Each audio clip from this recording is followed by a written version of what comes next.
Hello guys, magandang araw po sa inyong lahat. Ito naman po ang kaibigan niyo si Jake. Happy morning everyone.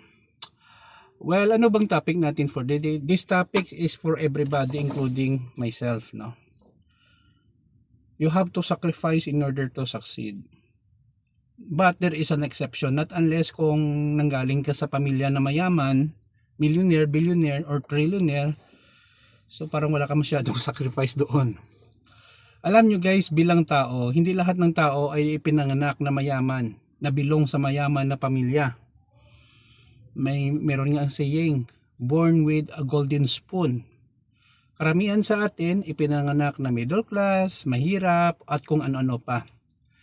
We have to sacrifice for ourselves sa pag-aaral, pag-negosyo, pagtatrabaho, para ma-achieve natin ang mga dreams natin sa buhay. Again guys, there's no mistake in dreaming.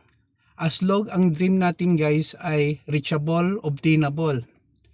Hindi po sobrang taas na pwede naman natin maabot. Bababaan natin ang ating expectation. Kasi guys, may mga tao naman gusto nila instant success sa buhay. Walang ganyan sa mundo. Not unless magnakaw ka, manggamit ka ng tao, makapag-asawa ka ng mayaman, siguro ganon. Pero, di ba mas maganda guys, nagsaksid tayo sa pinaghirapan natin, nagsakripisyo tayo. Halimbawa, kanina, may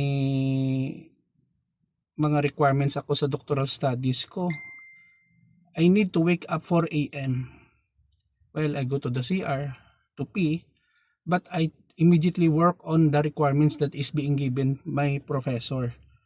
Kahit sa ngayon, nandito na ako sa school, medyo naantok pa ako, gutom pa, pero nagsacrifice ako para masubmit ko ang requirements sa Google Classroom na binigay ng aming professor. Ayaw ko lumabas na pasaway. May deadline, and then I respect my teacher and my classmates. Nagsacrifice ako para may submit. Nag-aral ako para may matutunan ako. That's the bottom line.